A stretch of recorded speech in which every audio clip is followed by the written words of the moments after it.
everyone, welcome to our YouTube channel. This is the second video of our video series of bones of the skull. Today we are going to discuss about the base of the skull.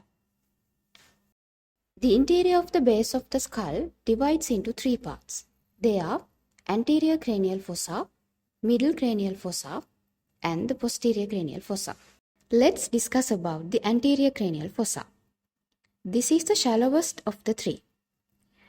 Anteriorly, frontal bone forms the boundary. Lesser wing of the sphenoid bone,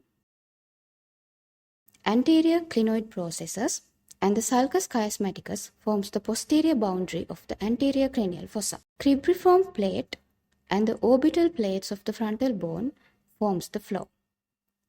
Frontal lobes, anterior cerebral arteries, and the olfactory pathways are the contents of the anterior cranial fossa. Foramen cecum. Emissary veins pass through this foramen.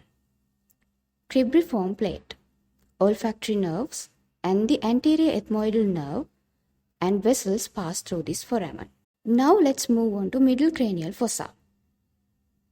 Lesser wing of the sphenoid bone, anterior clinoid processes, and the sulcus chiasmaticus forms the anterior boundary of the middle cranial fossa.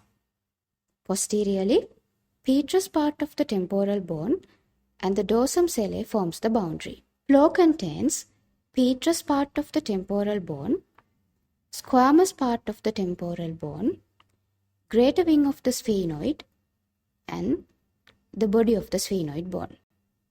Temporal lobes, pituitary gland, trigeminal ganglion, and the cavernous sinus are the contents.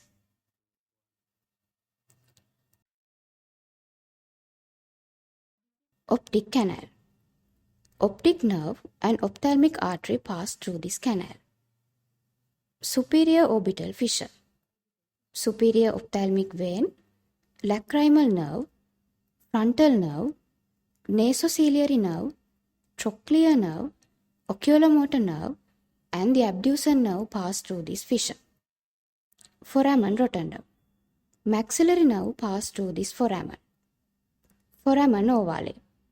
Mandibular nerve, accessory meningeal artery, lesser petrosal nerve, and the emissary veins pass through this foramen. This is the foramen spinosum. Middle meningeal vessels pass through this foramen. Foramen lacerum. Deep petrosal nerve pass through this foramen. Now let's move on to posterior cranial fossa. This is the deepest and the largest of the all cranial fossae. Anteriorly, petrous part of the temporal bone and the dorsum sellae forms the boundary. Posterior boundary is formed by the squamous part of the occipital bone. And the floor contains clivus, foramen magnum, and the squamous part of the occipital bone. Occipital lobes, cerebellum, pons, medulla, and midbrain are the contents of the posterior cranial fossa. This is the foramen magnum. Medulla oblongata and spinal part of the accessory nerve pass through this foramen.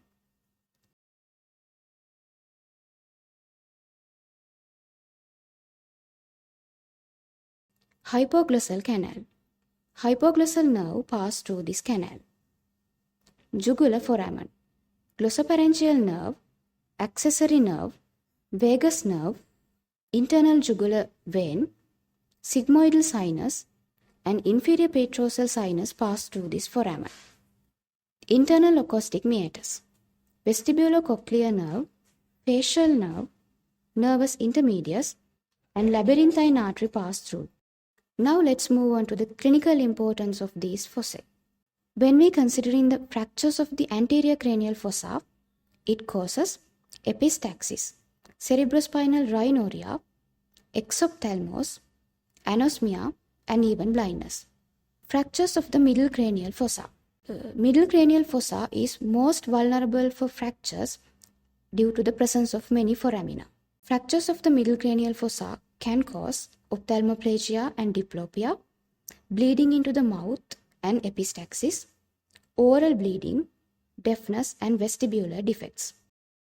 Fractures of the posterior cranial fossa can cause battle sign.